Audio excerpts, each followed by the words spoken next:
Estamos de volta com mais uma edição do BPNcast, e essa que é a edição de especial de fim de ano. Tem a alegria e a honra de ter como convidado um jornalista que vai tratar desses assuntos, né, de um modo geral, como é que a imprensa se comporta, como é que está o universo e o campo profissional para quem é jornalista ou para quem pretende ser jornalista, lembrando algumas histórias também do passado. Daqui a pouquinho a gente vai revelar quem é o nosso convidado de hoje. A gente volta mais uma vez aqui nesta temporada ao Lambreta Bistrô e Café, um ambiente que é muito agradável. Se você ainda não veio conhecer, a gente recomenda que traga a sua família, traga os amigos. Tem ambiente para reunião, tem ambiente para confraternização. Inclusive agora, no final do ano, as empresas têm um pacote, tem uma proposta já feita exclusivamente para quem quer reunir o seu grupo na igreja, os estudantes que estão concluindo aí curso, que quiser vir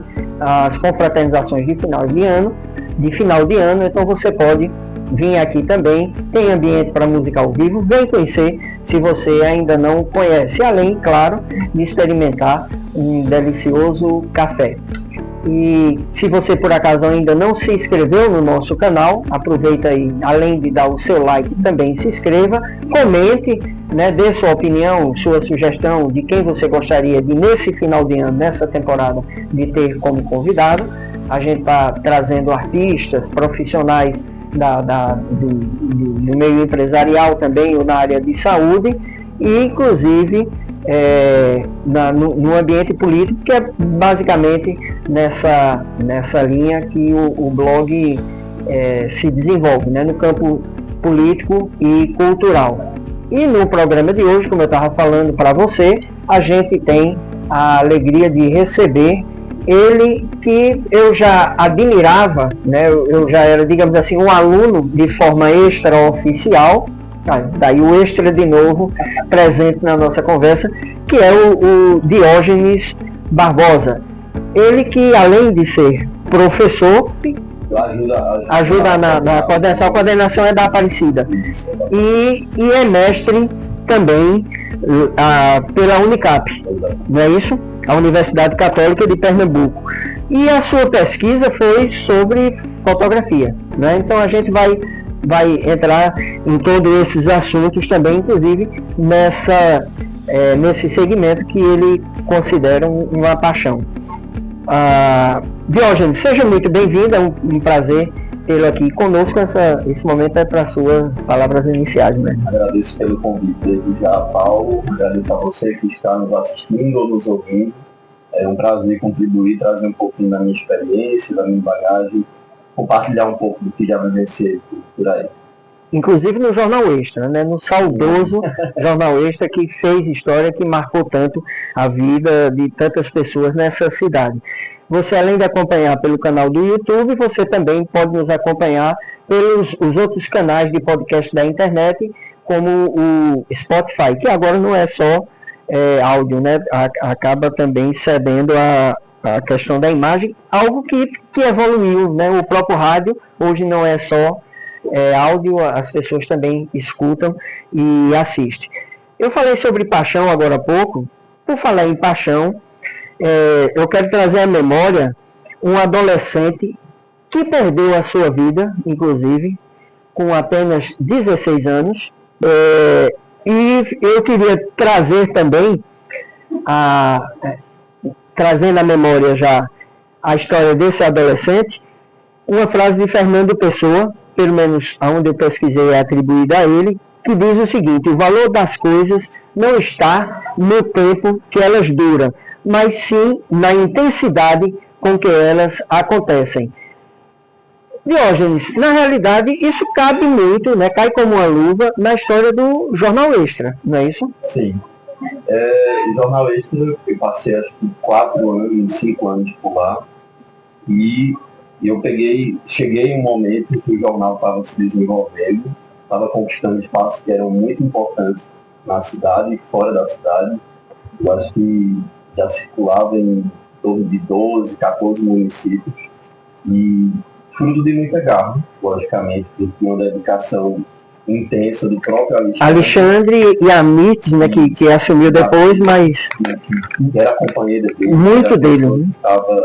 Estava ao lado dele, fazendo com que muita coisa acontecesse no dia a dia, fazendo com que a gente pudesse ter a credibilidade que temos, aquela que nós temos enquanto equipe. Ainda hoje, quando você pensa no formato em si do jornal, aquela questão do cheiro da tinta, né, da vivência da redação, como é? Então, é bem engraçado, porque assim, eu sou de uma geração de jornalistas que aprendeu a fazer jornalismo com o impresso, né? Eu terminei o meu curso em 2010, comecei em 2007, terminei em 2010, e era um momento de pleno desenvolvimento da internet, né? As mídias sociais estavam ali engatinhando ainda, conquistando seu espaço aos poucos, mas a internet, os sites, os portais, eles estavam se desenvolvendo, e a referência para a gente eram as três principais referências eram de fato impresso, rádio e TV. Então a gente encontrava naqueles profissionais, naqueles veículos, boa parte da base que a gente tinha para fazer a nossa carreira, né? E aí, assim, o impresso particularmente sempre foi minha vontade enquanto estudante. Era onde eu queria começar, era onde eu queria iniciar. Eu gostava muito de escrever, gosto ainda hoje. E aí, assim, é muito especial, sabe? O jornalismo é muito dinâmico, é muito rápido. A gente precisa desenvolver bem as técnicas que a gente aprende, por exemplo, na faculdade, para que quando a gente seja colocado à prova no mercado de trabalho, a gente consiga fazer tudo com muita rapidez, muita celeridade. E no impresso eu encontrava um pouco mais de tempo, sabe? No impresso eu encontrava um pouco mais de tempo do que em outros veículos para apurar mais, para buscar mais informações. E ainda que houvesse erro, porque havia, como até hoje há, né, numa manchete, mas o tempo que você precisava, até para ter o cuidado, né, de escrever corretamente, porque uma vez que está escrito, hoje na internet você pode até voltar lá e editar, né? Mas no material impresso já saiu. Então, eu acho que as reportagens, as entrevistas, os artigos, né, eles tinham um cuidado a mais, e aí talvez passasse mais credibilidade aí, assim, em relação ao conteúdo, né? Para quem queria uma informação mais apurada. Você ouvia no rádio de imediato, via na televisão de imediato, mas esperava às vezes o jornal sair no outro dia, né? Ou corria na banca. E aí, assim, a gente não está falando de horas, de dias, né? A gente está falando de horas, 1 hora a mais, 2 horas a mais de prazo, para que você pudesse fechar aquele material antes dele ser encaminhado para a edição, de agravação e mandar rodar pela página. E assim, eu tenho várias edições de jornal guardadas em casa. Agora nas férias, por exemplo, coleciono alguns. Agora nas férias eu recebi uma mensagem do amigo José Daniel, historiador. Ele encontrou uma edição minha de um jornal que eu apareço na época que eu era estudante universitário. Enfim, temos que marcar, inclusive, José Daniel, esse encontro para o café, que pode ser aqui, né, no Lambreta.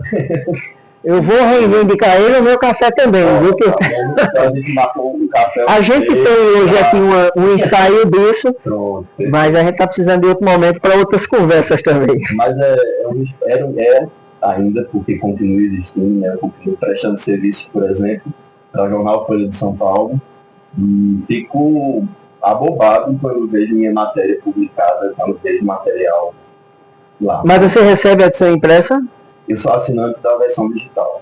Eu tenho acesso sempre pela versão digital. Porque a gente que viveu essa época, rapaz, é impressionante. Que, por exemplo, eu tinha, no final de semana, a assinatura, creio eu, que era a Folha de São Paulo.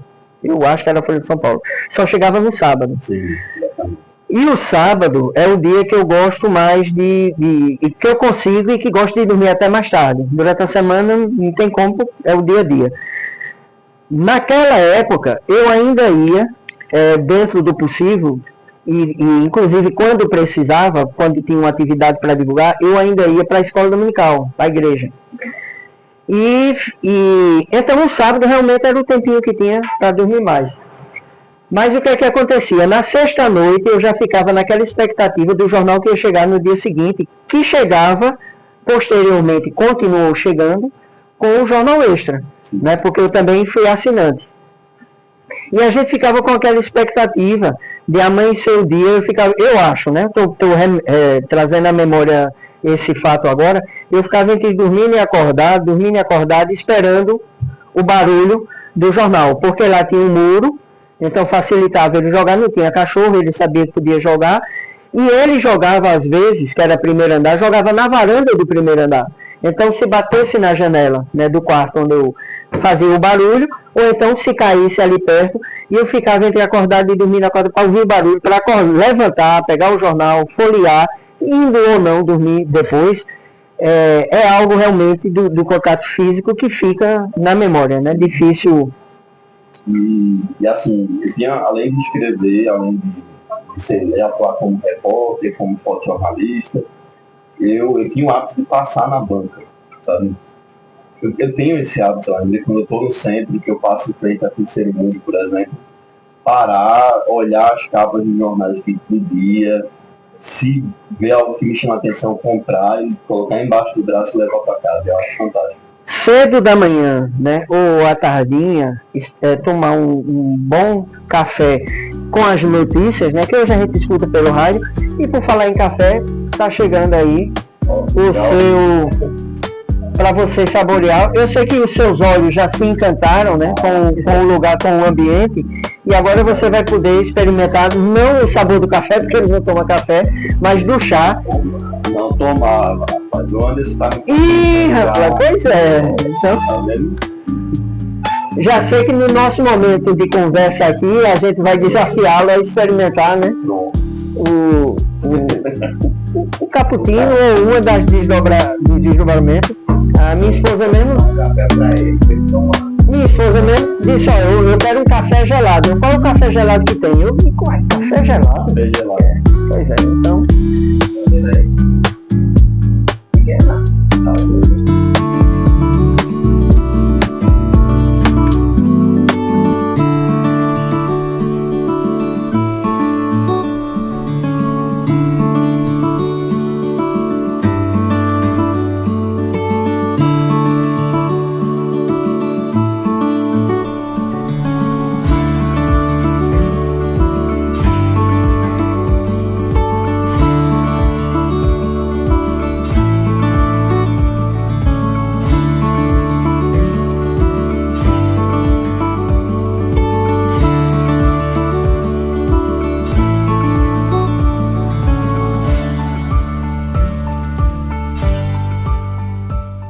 Então, ainda no Jornal Extra, que matérias, seja de registro fotográfico ou matérias que você tenha feito, entrevista, ou que valia a pena trazer a lembrança, que foram mais destacadas, digamos assim, ou que tenha talvez uma história por trás para se contar desse período?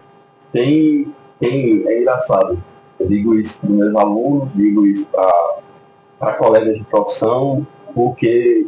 E espero que isso não soe muito poético, assim, eu sou muito pé no chão em relação a muita coisa. Mas eu acho que a gente precisa aproveitar as oportunidades que a vida profissional nos dá de ver a própria vida de uma forma diferente.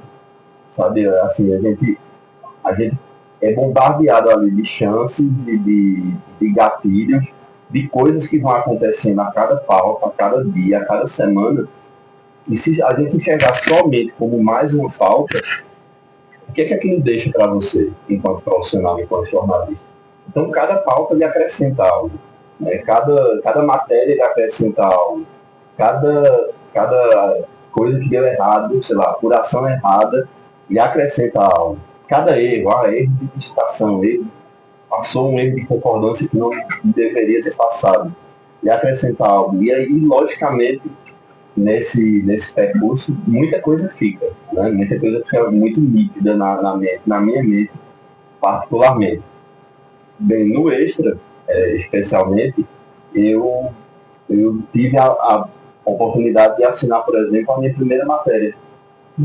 Sabe, a primeira vez profissionalmente, a primeira vez que eu tive uma matéria assinada, que apareceu não só nos créditos das fotos, mas também na reportagem em si, Diógenes Barbosa, como jornalista, foi no Jornal Extra, e eu lembro desse dia. Eu vi a página diagramada e depois que eu vi o jornal chegando em casa. E foi uma matéria muito, muito intensa. Eu acho que essa é a melhor palavra a ser colocada. Por quê? Eram as chuvas que atingiram a zona da Mata Sul pernambucana em 2010, se não me engano, por volta de 2010. E aí, Neide Acioli, que na época era editora-chefe do jornal, me incumbiu a missão de ir até Palmares, Água Preta e... Rapaz, que desafio! Pois é. E foi incrível, assim, né? Ela sabia que eu gostava muito eu sempre gostei muito de fotografar. É isso que eu ia dizer, o desafio, para além do texto, o da própria fotografia, porque no caso, você não foi acompanhado de um repórter fotográfico, você... Eu era o repórter e o repórter fotográfico, e eu achava isso incrível, porque quando você vai acompanhado de um profissional, você tem que ter uma sintonia muito boa, né? Tem que ter uma sensibilidade muito boa do profissional, tem que ter uma sintonia muito boa, e ali eu consegui fazer o texto pensando nas imagens, pensando nos registros. Mas assim, ficou muito marcado na minha cabeça, porque eu cheguei em Palmares, por exemplo, já tinha visitado a cidade algumas vezes, para pautas, por passagens que eu fiz por lá, e a cidade estava destruída.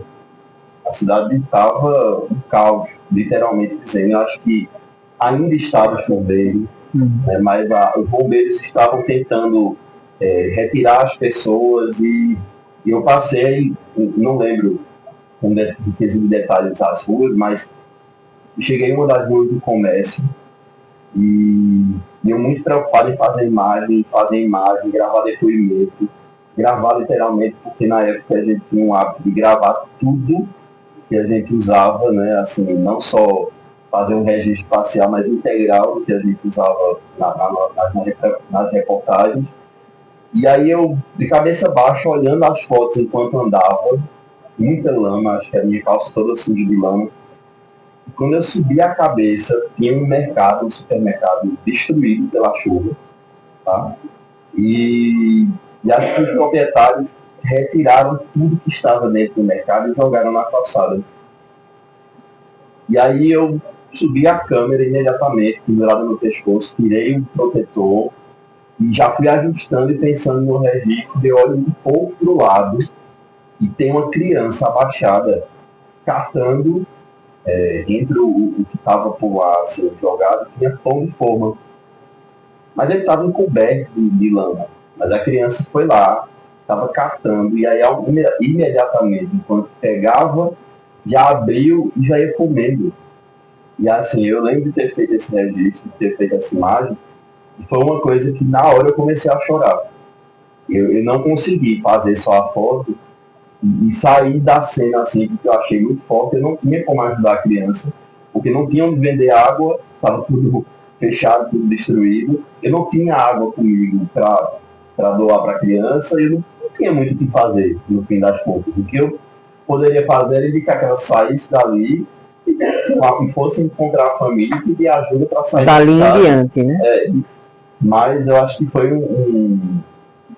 foi uma pauta, não só pelo apelo, né, profissional, mas pelo apelo humano, foi uma pauta que ficou muito marcada na minha cabeça, sabe, do quanto isso foi forte. Lógico, nesse percurso tiveram muitas outras ocasiões, muita coisa que foi acontecendo na política, na economia, na cultura, que é uma área que eu tenho um carinho gigantesco, assim, porque eu acho que nós caruaruenses, nós que somos ou escolhemos viver em Caruaru, temos uma relação muito forte, né, com a arte, com a cultura, e aí a gente consegue enumerar muita coisa que a gente pode trazer.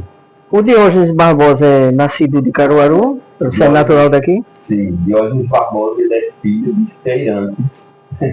Inclusive eu tenho uma memória muito boa, não sei se chega a ser uma memória fotográfica, mas eu tenho uma memória muito Aquela boa. Imagem da feira aqui ainda, né? No centro. Eu era muito pequeno, não lembro exatamente quantos anos eu tinha, mas eu lembro, meus pais eles sempre tiveram um espaço, uma barraca, né, comercializavam lanches e refeições. Inicialmente ali, né, quando a feira funcionava nas proximidades do entorno da Igreja da Conceição, e posteriormente no Parque 18 de Maio. Então eu lembro, sei lá, que as pessoas, os empresários, os clientes do meu pai chegavam, me pegavam no colo, brincavam comigo, traziam presentes, e eu via toda aquela movimentação da feira e achava muito confuso. Mas uma criança entender o que é uma feira é muito, né, muito pequena, é muito complicado. Mas sou caruaruense, eu acho que vivi a minha vida inteira por aqui, desenvolvi a maior parte das minhas experiências profissionais por aqui, e tenho muito orgulho e sou muito feliz por isso. Irmãos, irmãs? Não tenho irmãs, não tenho... É filho único? Sou filho único. E acho que me questionei várias vezes por isso, mas encontrei alguns irmãos. No decorrer da vida fui conhecendo amigos feitos irmãos, né? Exatamente. Fui conhecendo pessoas que contribuíram muito para amadurecimento, para a construção de outras relações, enfim. Tenho alguns amigos que eu carrego, por exemplo, desde o ensino fundamental até hoje. A gente conversa, que a gente se ajuda, que a gente se entende, dá puxão de orelha quando precisa, então são irmãos. E os pais são vivos? Os pais são vivos, eles não trabalham mais, não atuam mais como feirantes. Acho que chegou um momento que a idade pesou, né? Eles sentiram, não estavam mais com o mesmo ritmo e paralelo a isso, a gente resolveu seguir outro rumo todos, né? Porque eu também ajudava, também contribuir como possível. Mas já percebia nessa rota entre adolescência e juventude, e à medida que ia para a escola estudar, ia conhecendo um pouco já percebia essa vocação para o jornalismo? Era algo que... Ou é uma dessas histórias que... É bem engraçado. Eles, como feirantes, eles nunca tiveram muitas condições financeiras. Então, meus pais começaram a construir a casa que a gente mora até hoje, inclusive, e enquanto construíam a casa, eles se limitavam a muitas coisas, como muitas famílias, né? Se limitam a muitas coisas para conseguir ter a sua casa própria, para conseguir construir alguma coisa. Mas eles sempre me diziam o seguinte: você só trabalha um dia quando a gente não conseguir mais me manter. A sua prioridade não vai ser o trabalho, vai ser estudar. E foi assim até o fim do meu ensino fundamental, meu ensino médio. Bem, lógico que chegou um momento, enquanto adolescente, que eu sentia a necessidade de ter algum dinheiro para sair para uma festa, para comprar alguma coisa. Então, eles me permitiram fazer alguns bicos, né, ajudar. Lembro que trabalhei ajudando alguns amigos que trabalhavam na feira da Sulanca, por exemplo. Então, fui fazendo uma coisa e outra, mas nunca perdi o foco, a prioridade era o estudo. E sou muito grato a eles por isso, porque, pela formação, dúvidas, assim, para alguém que é muito humilde, que mal consegue ler e interpretar bem o texto, meus pais são alfabetizados, mas têm muita limitação. Eles têm uma consciência de que a educação seria uma ferramenta, né, essencial para que eu tivesse um futuro diferente do que eles tiveram, né? Para que eu não precisasse trabalhar no pesado, por exemplo. E aí, nesse entremeio eu não lembro se foi na escola, não sei, mas se foi uma inquietação do pessoal, surgiu um primeiro contato com a fotografia. A minha mãe, ela comprou uma máquina antiga, uma máquina segunda mão, como se diz, e a partir eu comecei a manusear essa máquina. Era uma máquina analógica, logicamente, muito simples, e ela me pedia para fazer as fotos da família. Então, eu comprava o filme, eu ia até o centro comprar o filme. Eu que colocava o filme, eu que fazia as fotos, eu via como era esse processo, e a fotografia talvez tenha sido o pontapé inicial para mostrar de comunicar. O pegar na máquina, olhar o funcionamento por dentro, né? Levar, inclusive, depois, né, para o laboratório, para ver as fotos que prestaram, que não prestaram, todo esse processo. fez com que, inclusive, nascesse primeiro a paixão pela fotografia. Sim. Porque até então, necessariamente, você não sabia ou não tinha essa vontade de ser repórter, jornalista, mas gostava de fotografar, de eternizar, né, os momentos. E uma coisa que eu costumo dizer para as pessoas, principalmente para meus alunos e principalmente quando são alunos tímidos. Eu sou tímido. Por incrível que pareça, eu sou tímido. Eu não sou de falar muito quando não preciso falar. Eu não sou muito de gostar de me expor muito quando não preciso me expor. Eu acho até um pouco reservado, mais do que deveria, sabe? Mas eu, enquanto profissional, eu preciso me colocar, enquanto profissional, eu preciso saber o momento de me colocar. Então, a fotografia, sem dúvidas, foi o pontapé para que eu me apaixonasse por me colocar, né, por comunicar, seja através da imagem, ou através do texto, ou através da voz, enfim. E esse mercado para o jornalismo, como você analisa que ele está atualmente? Então, eu acho que o mercado do jornalismo e o mercado para a comunicação como um todo, ele enfrenta muitos desafios. A gente não pode, não deve negar isso, porque a gente precisa enxergar... E tanto que se fala, parece que a gente está vivendo uma mudança mesmo, né, de paradigmas. É uma mudança de realidade social. A gente tem uma nova forma de lidar com tecnologia. A gente foram criadas inúmeras possibilidades, né, de fazer a nossa vida pautada na tecnologia. Então, hoje a gente dificilmente manda uma correspondência, por exemplo, a gente manda um e-mail, e mais recentemente a gente começou a resolver muita coisa, não mais por e-mail, mas sim pelo WhatsApp, né? Sim pelo aplicativo instantâneo ali de mensagens. Então, a forma como a gente vive, ela muda, e a forma como a gente se comunica, como a gente se informa, ela também passou por mudanças muito drásticas nos anos. A gente tem hoje determinados públicos que se informam inteiramente pelas mídias sociais, que perderam o hábito de assistir telejornais, por exemplo. Mas, então, assim, a imprensa ela precisou enxergar, né?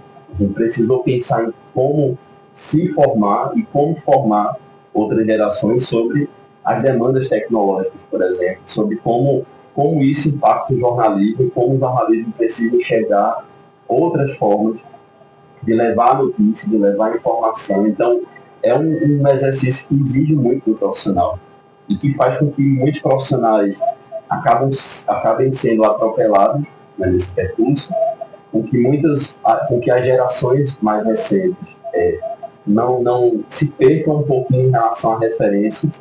Né? A gente vê que é um exercício que precisa ser estimulado, inclusive, muitas vezes, de enxergar que o mundo não se limita às mídias sociais. Então, o mundo da informação não se limita às mídias sociais, porque a gente tem um telejornal cheio de informação que vai impactar a sua vida, inclusive, sendo produzido e gerado, transmitido todos os dias, né, por N emissoras, inclusive aqui em Caruaru. Então, é um momento de redescobertas, eu acho.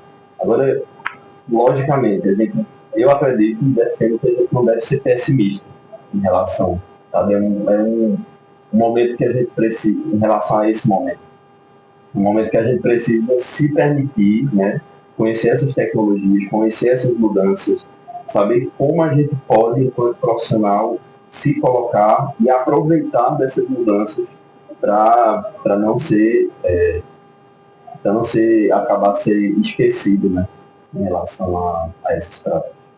Seguindo essa mesma linha, um artigo publicado no site Observatório de Imprensa, muito bom, por sinal, foi de novo aí a lembrança daquela revista que eu nem sei se hoje permanece em circulação, que é a revista de imprensa, sim, né? Sim. Mas circulava nas bancas. O Carlos Castilho, esse artigo é de 13 de dezembro de 2022. O Carlos Castilho coloca como os dois mais angustiantes dilemas do jornalismo contemporâneo a incógnita da sustentabilidade financeira e a complexidade dos relacionamentos entre profissionais e a comunidade de leitores, ouvintes ou usuários de redes sociais. Como você observa você concorda? Acha que é mesmo por aí? Então, a dificuldade de se manter, né? A gente escuta muito isso, de jovens jornalistas, de estudantes, eu acho que na verdade de muitos profissionais, né? De muitas áreas. Uma das primeiras inquietações que a gente tem enquanto futuro profissional é se a profissão vai conseguir me fazer se manter, né? Manter minhas despesas, minhas contas, enfim. Eu vejo muitos profissionais, né, que se queixam e vejo muitos profissionais também que ganham bem. Então, eu escutei recentemente, inclusive, profissionais da área da saúde reclamando da remuneração. Eu escutei, no decorrer dos últimos anos, profissionais da engenharia reclamando de remuneração. A gente vai ter reclamação em todas as áreas. A gente vai ter profissionais de jornalismo que ganham várias cifras, outros profissionais que ganham poucas, né? A gente tem realidades, inclusive. A gente não tem, por exemplo, hoje no Brasil, um piso nacional. A gente tem indicações de sindicatos, sejam sindicatos estaduais, ou sejam órgãos e entidades nacionais que lutam, que militam ali para que tenha-se melhores condições de trabalho, a exemplo da penagem, que militam em busca de um mínimo para que o jornalista receba. Mas são, na maioria das vezes, os sindicatos estaduais, como o Sinjop, que é aqui em Pernambuco, quem estimula os veículos de imprensa a pensar o que é o ideal para o profissional de Pernambuco receber. Mas aí, assim, a gente tem diferentes realidades. A gente tem rádios no Alto Sertão que pagam muito menos do que um veículo no Recife, por exemplo, pagaria ou paga. Da mesma forma que a gente tem veículos em Caruaru que pagam mais do que veículos no Recife. Então, assim, não existe algo muito demarcado, sabe? Algo muito definido. É um ambiente de muitas nuances, assim. Então, eu acho que prevalece a ideia de fazer um trabalho bem feito, de pensar um jornalismo sério, de fazer as articulações que forem precisas e lógico, sempre buscar um melhor espaço, um espaço que lhe ofereça as melhores condições, para que você se sinta mais satisfeito, para que você se sinta mais confortável, inclusive, financeiramente. Nesse universo da comunicação, levando em conta até algumas dicas que você deu aí, né, tanto na pergunta anterior como nessa, que é a questão é ir se adequando, se adaptando, buscando superar e acompanhar. Nem todos conseguem isso, mas aqueles que conseguem, seja lá em que profissão for, né, com o advento da internet e muita coisa que tem acontecido nesse campo da inteligência artificial e do avanço das máquinas, né, ocupando o lugar do ser humano. De um modo geral, as pessoas vão se readaptando, reaprendendo e acabam encontrando uma forma. Mas no meio de comunicação, de um modo geral, o rádio é muito interessante, né? Porque ele consegue ainda sobreviver com audiência grande, inclusive o aparelhinho mesmo, né? De quem escuta rádio, quem gosta de escutar rádio, tendo o aparelho escuta ainda aquele aparelho, mesmo que tenha a possibilidade de ver a imagem.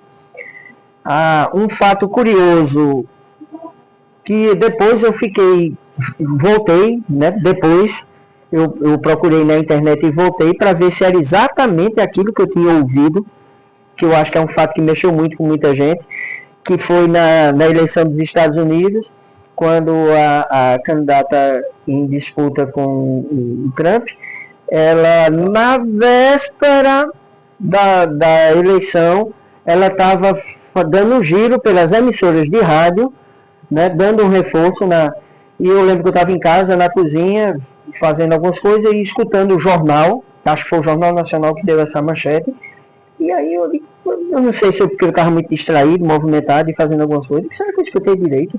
Ela, né, saindo nas emissoras de rádio. Então o rádio também ainda tem muita força, né? Pode-se dizer que é um desses modelos de se reinventar, né? Sim. O rádio, eu acho que ele é um exemplo que ele é utilizado há muitos anos de readaptação, né? De flexibilidade, de potencial. Porque se a gente for pensar a história da mídia, a história da comunicação, o rádio ele precede a TV, né? O rádio ele precede muitas práticas que a gente foram desenvolvidas no decorrer dos anos seguintes e de uma forma que ele era a chance que muitas pessoas tinham para interagir, né, para se manter informadas, para ter acesso a entretenimento, para conseguir saber sobre o esporte, enfim. A gente tinha ali nas ondas do rádio, nas ondas daquele equipamento inicialmente. Inclusive no AM antigo, sim, porque a onda, o sinal ele ia mais distante, né, do que o FM, que hoje basicamente só existe o FM. Sim, então a gente tem ali um primeiro instrumento que é muito, muito importante para que a gente consiga inclusive, formular muitas das práticas jornalísticas, muito do que a gente faz no jornalismo de TV, por exemplo. Mas o rádio, ele houve ainda um momento que as pessoas disseram o rádio vai acabar, a internet, a TV vai abalar a audiência do rádio. Bem, certamente muitas pessoas passaram a consumir menos rádio e migraram para a TV. Muitas pessoas fizeram o mesmo em relação à internet, às mídias sociais.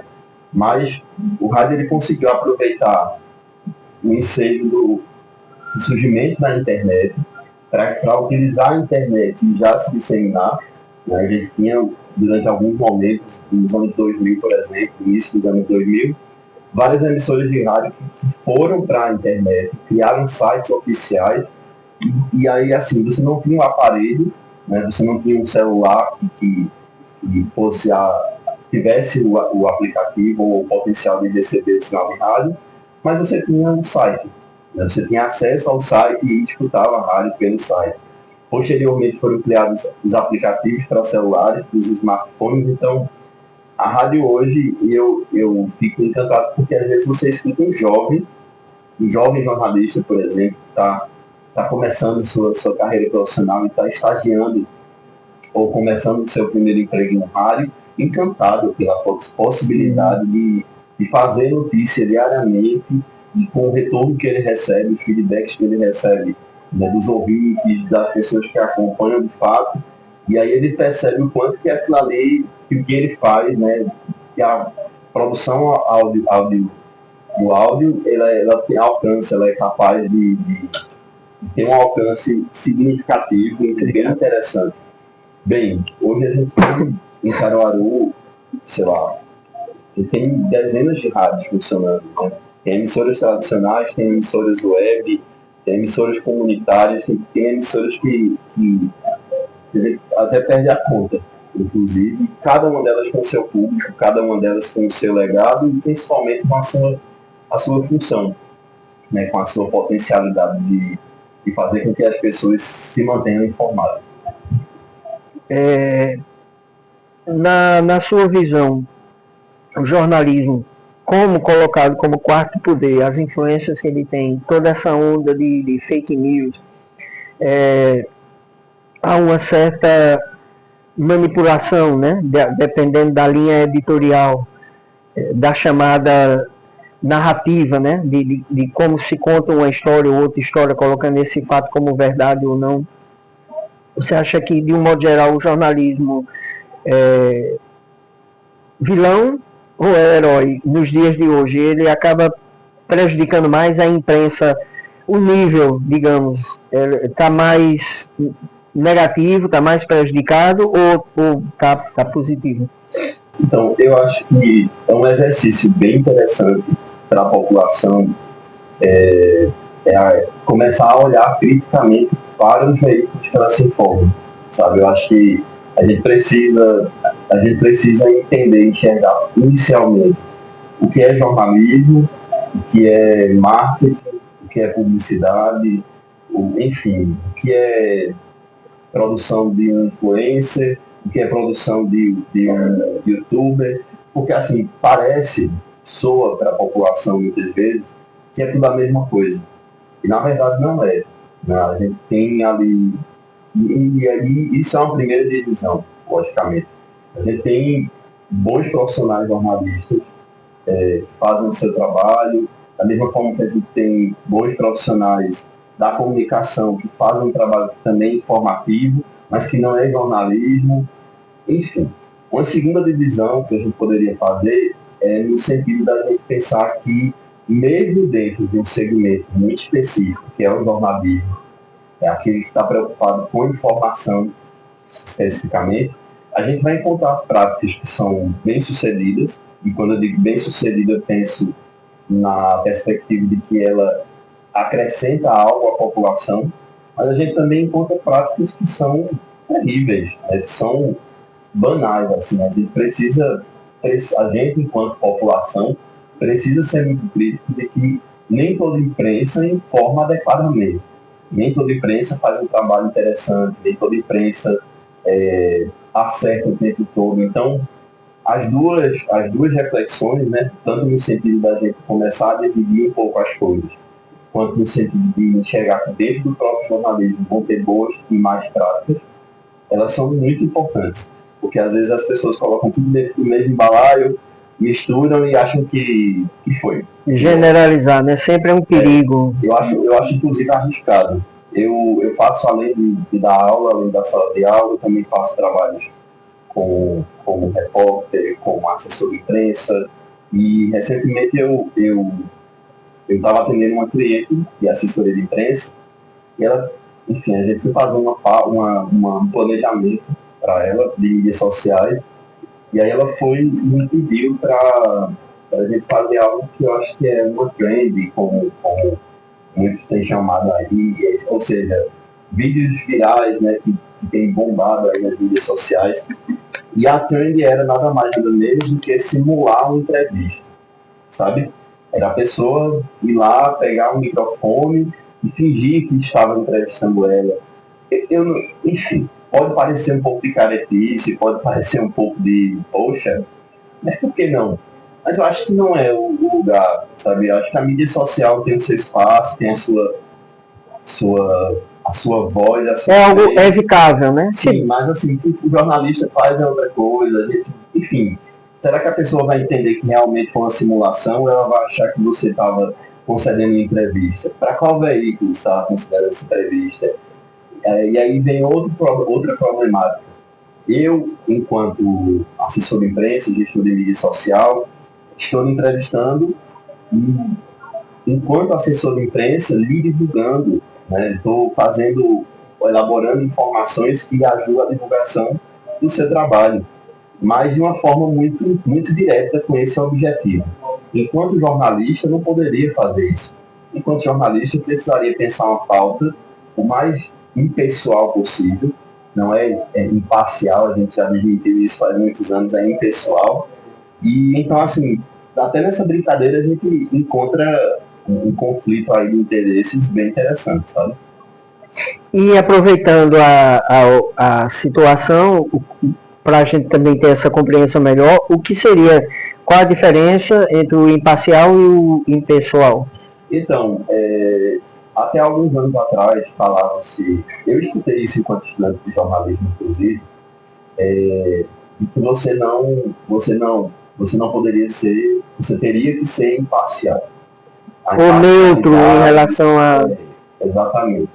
Mas a imparcialidade a gente já viu que é impossível, né? Assim, a gente não existe isso. A gente é parcial a todo momento, a gente se coloca culturalmente, politicamente, a gente traz uma série de coisas assim, a gente se coloca. Com a nossa própria formação, construção, né? Sim. Então, de uns anos para cá, dentro do próprio jornalismo, a gente amadureceu esse pensamento, e enxergou que, na verdade, a gente precisa buscar uma pessoalidade, né? Então, se é de interesse público, se é algo que, de fato, é interessante para a população, para a comunidade, isso vale a pena ser noticiado. Mas se é algo que me beneficia enquanto pessoa, enquanto profissional, e somente me beneficia, então isso é pessoal. Então, sei lá, profissional foi fazer uma cobertura do show que reúne, sei lá, os 3 artistas que ele mais gosta. Aí o editor diz, não, mas não tem pauta, a gente tá sem repórter. Ele faz, eu vou fazer essa cobertura, eu quero... Bem, foi extremamente pessoal. Você foi para benefício próprio, você não quis estar lá porque a população estava interessada em saber o que aconteceu nesse show, essencialmente. Então, é mais ou menos por aí. A gente está chegando à reta final do BPN Cast, edição especial de fim de ano, mas não terminou ainda, né? A gente vai voltar para o Diógenes para fazer a conclusão dessa pauta que gira em torno da imprensa, a comunicação, o jornalismo. Inclusive a gente vai mexer também daqui a pouquinho justamente acompanhando a história dele já nesses últimos anos, né? Recomendamos, né, sugerimos, lembramos que se você ainda não é inscrito no nosso canal, que você possa se inscrever, não deixe de dar o like, de compartilhar, né, com seus amigos. Nos comentários, né, deixa a sua opinião, que toda essa movimentação no canal, ajuda o blog, e você pode até sugerir, né, algum convidado para a gente trazer ainda durante esse mês de dezembro. A gente está conversando hoje com o Diógenes Barbosa, que recentemente, nessas dimensões todas aí que você vivenciou dentro do jornalismo, inclusive como assessor de imprensa, foi assessor de um candidato, né? Então, essa experiência também de estar atuando no meio político, né? O jornalista, enquanto alguém que está levando a informação para o público e ao mesmo tempo o jornalista que tem que vender a imagem daquele candidato. Isso também mexe com a ética e é um pouco delicado, né? Até onde eu vou vender esse produto de forma sincera, né? Que seja... Então, eu trabalho com campanha política, eu acho que já há umas 4 edições de eleições, 4 ou 5. Eu já fiz para deputados estaduais, já fiz para candidatos à prefeitura, já fiz para candidatos a vereadores, acho que as 2 últimas foram trabalhos realizados para candidatos a vereadores, e é um universo fantástico, assim, a gente conhece... O jornalismo político, ele é muito bom, né? Ele já ensina muito, já nos traz uma série de ensinamentos muito interessantes, mas a campanha política em si, ela é intrigante, porque a gente tem acesso a informações, a gente conhece muitos bastidores que a gente não conheceria enquanto jornalista, e o tempo todo a gente se coloca com novas descobertas, e assim, as pautas que a gente precisa criar, a gente cria enquanto assessor de imprensa, a gente está ali para mostrar o potencial daquele candidato, e aí a gente precisa se supervisionar muito, né? Porque senão a gente ultrapassa o limite ali, e é bem engraçado. Eu acho que eu ouvi na própria campanha, alguém, enfim, não foi nem internamente com o candidato, mas foi em um outro momento, a seguinte frase: mas você é assessor, você precisa. Aí eu olhei para a pessoa, às vezes eu não respondo na hora, mas eu penso um pouquinho para ver a melhor forma de colocar as coisas, para não soar como grosseirinho que eu fiz. Mas eu sou jornalista, sabe? Então, assim, eu sou assessor de imprensa naquele momento. A princípios enquanto assessor e a princípios enquanto jornalista. Exatamente. Eu sou assessor naquele momento, durante aquela campanha, talvez depois, se o candidato sair vencedor, possivelmente eu fico dentro da equipe, mas para a vida eu sou jornalista, sabe? Isso ninguém tira de mim, então eu preciso ser muito consciente dessa importância, dessa formação, desse meu estar ser jornalista e não estar assessor, e pesar as coisas, porque é visceral, inclusive, a campanha política. Chega um momento da gente precisar sair correndo atrás do carro do candidato, para gravar o melhor vídeo, para fazer a melhor imagem, e tudo mais. Você termina o dia querendo desmaiar. Um banho gelado, uma cama, e que Deus abençoe e permita que no outro dia nós estejamos inteiros para trabalhar novamente, mas é muito envolvente no fim das contas, né? Acho que esse envolvimento precisa ser moldado, inclusive para a gente não cair na cilada de trazer informações erradas para a imprensa enquanto assessor, que aí você vai estar errando enquanto assessor, enquanto jornalista, e também para não prejudicar a própria campanha. Porque se você faz uma coisa dessa e a oposição ou a pessoa do outro candidato que é do mesmo bairro, da mesma comunidade que você descobre, vai ser terrível para o seu candidato e para a sua carreira, logicamente. E a imparcialidade, né, por mais que seja difícil lidar com ela ou que precise desse novo olhar, né, em vez de ser imparcial, impessoal, e nesses limites do ser jornalista e do ser assessor, ajuda também você se entender de onde você está, né? Sim, ou ter muito cuidado, porque em algumas situações isso pode ficar muito tênue, enquanto eu sou jornalista, de não estar fazendo o papel de um assessor sem ser, né? E ter as matérias com o máximo de equilíbrio possível, né? A não ser que você realmente esteja fazendo o papel de assessor, né, de forma profissional, aí o teor da matéria pode até sair de uma forma que demonstre isso, né? Que você está pontuando ali realmente só coisas mais positivas e que destaquem. Eu acabei lembrando de um caso que aconteceu quando eu era repórter do Vanguarda. Você me perguntou logo no começo sobre matérias inspiradoras, enfim, coisas que tinham gravado. Eu trabalhei outros quase 5 anos no Vanguarda. Inclusive, abraço para a minha editora do Vanguarda, a Renata, uma pessoa incrível, que admiro demais. E uma vez eu estava no horário do almoço, resolvi ir para o centro, resolver umas coisas, pagar umas contas, enfim. Hoje a gente paga pelo aplicativo, né? Eu tinha o hábito de pagar na casa do hotel. E aí eu passei ali na Rua da Conceição, e eu passei no sentido centro, descendo para a Rua Tobias Barreto. Eu me deparei com um senhor de idade, eu acho que ele tinha por volta dos seus 70 anos, eu acho, não lembro agora com exatidão, tocando uma gaita. Aí eu passei, eu olhei, achei interessante, e ele tocava, enfim, passei, foi. Depois eu passei voltando e eu percebi que ele era deficiente visual. E ele não enxergava. E aí assim, ele estava tocando e cantando, depois ele estava com um pandeiro, ele estava tocando e cantando, e eu disse, rapaz, incrível, assim.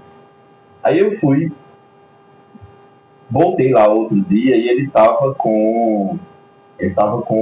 no mesmo lugar, fazendo o trabalho dele, e aí, logicamente, com um cestinho acentuado para as pessoas depositarem algum dinheiro, e enfim.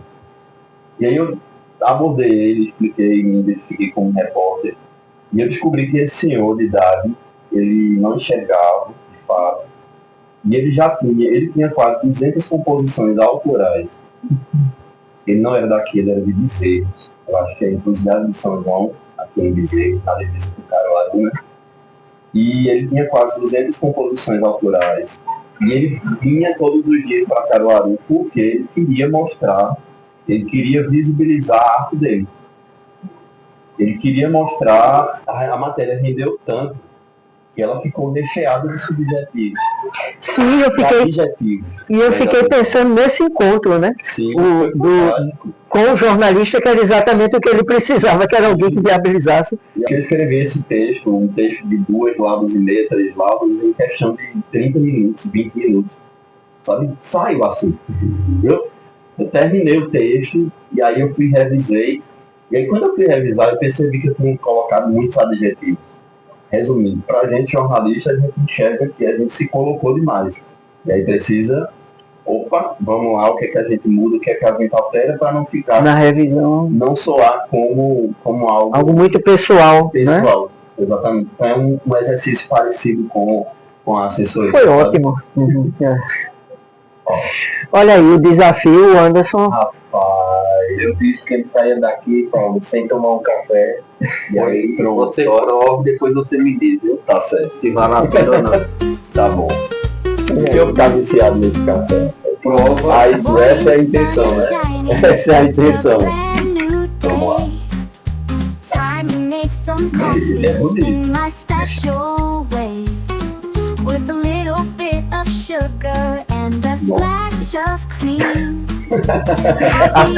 Apelou pra Santa. Rapaz, Santo sabor. meu café. Não. É muito bom. Pronto. Aí eu venho amanhã. Como a gente está nessa reta de final do ano, né, uma época muito agitada, de muita correria, e ao mesmo tempo, né, que a gente sempre deve encontrar um momento para reflexão, para olhar, inclusive, para dentro de si, né, e sem deixar de olhar também para o outro, né? Mesmo no dia a dia agitado, eu acho que você teve esse olhar que deve ser não só do jornalista, mas de qualquer pessoa, né? Para os invisíveis da sociedade, né? Quantos estão ali pertinho da gente e a gente passa e nem vê, nem percebe. Então eu queria deixar esse espaço, caso você tenha algo mais para acrescentar, né, do que a gente estava conversando, para você acrescente, e ao mesmo tempo também para deixar uma mensagem para quem está nos assistindo, né? Além de tudo aquilo que você já falou, mas uma mensagem específica para essa virada de ano, né? Para o Natal que se aproxima, para quem acompanha, né? Os internautas que acompanham o blog, a mensagem que você deixa para a gente. Então, eu vou falar de algo muito pessoal, inclusive. Eu acho que falei muito do profissional, ensinei muita coisa, mas eu acho que eu vou falar do pessoal mesmo. Eu tive 2024. 2024 foi, na verdade, um ano mais desafiador da minha vida. E aí, assim, foi um ano que eu me coloquei à prova muito da sanidade. Literalmente dizendo, sabe? Porque eu passei por umas duas situações que me desestabilizaram, e assim, desestabilizaram durante semanas, sabe? Me deixaram muito mal porque, enfim, acreditei nas pessoas erradas. Na verdade, não acreditei nas pessoas erradas, mas eu precisava enxergar que estava depositando a fé em pessoas erradas, e isso me colocou numa situação muito complicada, assim. Eu tive que abdicar de coisas que eu gostava, eu tive que abdicar de uma estabilidade, enfim, que eu estava conquistando, para me reinventar. E isso em um outro projeto, isso em uma coisa que eu fazia, que estava fazendo paralelo ao jornalismo. Bem, me agarrei às minhas crenças, né, e busquei forças para superar. Eu acho que, assim, fim de ano serve também para a gente pensar o que fez e o que deu errado, o que deu certo, porque, como diria Paulo Freire, você falou dele na entrevista com o professor, entrevista anterior, e eu fiquei ali inquieto só pensando nisso. Como diria Freire, né, nós somos seres incompletos e a gente precisa se permitir se reinventar e aprender com os erros. O erro, inclusive, foi uma das pautas de Freire para fundamentar algumas ideias dele, algumas das ideias mais transformadoras que ele teve em relação à educação. É aprender com o erro. Então, assim... Filosoficamente, o Nietzsche tinha essa linha, né? De até sugerir, indicar ou forçar os amigos a viverem uma situação ruim, porque era daquela situação que... Sim, então, assim, eu acho que em relação a 2024 e para 2025, eu acho que a gente às vezes, enquanto pessoa profissional, a gente se coloca em situações muito difíceis, situações que nem sempre são agradáveis, mas que a gente precisa só se agarrar um pouquinho às nossas crenças, à nossa fé, aquilo que nos sustenta, para enxergar uma luz no fim do túnel e conseguir atravessar todo esse deserto e conseguir seguir em frente. Bem, graças a essa situação eu me reconectei muito mais ao jornalismo, me reconectei muito mais à sala de aula, que é algo que me dá muita força profissionalmente, sabe? Eu gosto de educação, da mesma forma que eu amo, eu amo educação da mesma forma que eu amo jornalismo e precisava me reconectar. Hoje eu enxergo isso, sabe? Alguns meses depois eu percebo isso. Que você então, possa ter, né? Fica aí só Mas enquanto professor de uma faculdade, de um curso de jornalista, que forma jornalista, né, embora outra faculdade tenha dado sua contribuição histórica nesse sentido, hoje a FAVIP faz história, não só em Caruaru, como na região, talvez até no interior, né, de Pernambuco, como um dos poucos cursos que forma e forma bem, né, bons profissionais. Então esse espaço também para que você, para quem está assistindo, ainda está indeciso, está para fazer vestibular agora, vale a pena cursar o jornalismo, ter essa vocação também nas diversas áreas, né? Seja fotografia, na área do audiovisual, a FAVIP tem, né, possibilitado isso. Eu queria deixar esse espaço também, que é onde eu estou, inclusive agora, né, voltei e retornei para concluir o curso. Então fica esse espaço também para você falar sobre o trabalho desenvolvido, nessa contribuição, como eu digo, até histórica, que a FAVIP possibilita, né? Então, curiosamente, em 2024, eu completei 10 anos como professor. 10 anos como professor de jornalismo. Eu iniciei na Federal Rural como professor lá, depois eu fui para a SES, permaneci por lá 8 anos e agora estou na FAVIP. E assim, a minha graduação em jornalismo na FAVIP foi um divisor de águas. Eu vim de escola pública, então hoje a gente tem muito mais oportunidades, a gente tem uma universidade federal muito mais consolidada, a gente tem... que tem um curso de comunicação social. A gente tem um Instituto Federal muito mais consolidado, mas na época a gente tinha basicamente algumas instituições que ofereciam alguns cursos. Sorte minha, o curso que eu queria, que era jornalismo, era ofertado em Caruaru, e eu me deparei com professores brilhantes, eu me deparei com uma estrutura muito boa, que me deram condições de desenvolver técnicas, de desenvolver profissionalmente, e me instigaram para uma outra área que também me interessava muito, que era a educação. Eu fui aluno no terceiro ano do professor Denner Elísio, que foi professor de Anderson, foi professor do Sagrado Coração, da Pafica. Eu encontro às vezes aqui pelo centro. Ele vem aqui, um abraço, professor Denner. Eu acho que ele nem sabe disso, a gente nunca teve a chance de conversar sobre, mas ele me disse uma vez que eu tinha vocação para jornalista. Porque eu escrevia bem, eu gostava de argumentar, eu gostava de ir atrás de fontes e tudo mais. Ele disse, rapaz, isso é costume de jornalista. Vê isso aí, busca informações sobre o texto, enfim. E eu fui para o jornalismo, eu me encontrei, e aí eu tinha muita dúvida de fazer jornalismo, porque eu queria também ser professor. E ele disse, quem disse que não pode ser professor de jornalismo? Quem tu acha que ensina os jornalistas a serem jornalistas? Você havia passado pelo magistério? Não necessariamente, não, mas mesmo assim tinha essa... eu fui para a graduação muito consciente de que eu queria ser professor. E aí eu fiz a graduação já desde o primeiro período, do segundo período, já produzindo cientificamente, participando de monitoria, de extensão. Eu era aquele aluno que a instituição dizia, vai ter o sim, eu quero, eu quero participar. Então, porque eu queria fazer acontecer. E aí entrei no mercado, acho que no início do terceiro período, e fiquei até hoje, graças a Deus, produzindo, fazendo assessoria de imprensa, fazendo fotojornalismo, enfim.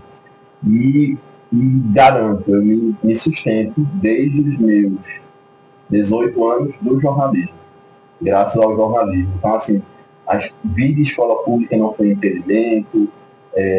Desde a minha época já se falava que eu era um mercado concorrido, isso não foi impedimento. Me tornar professor, muita gente, eu escutei inclusive isso de uma colega de turma. Tu acha que tu vai conseguir ser professor?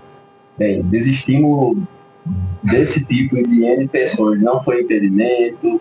eu acho que é muito o curso é um curso maravilhoso, é um curso que permite você trabalhar com produção textual, com rádio, com TV, com web, com mídias sociais, com fotografia.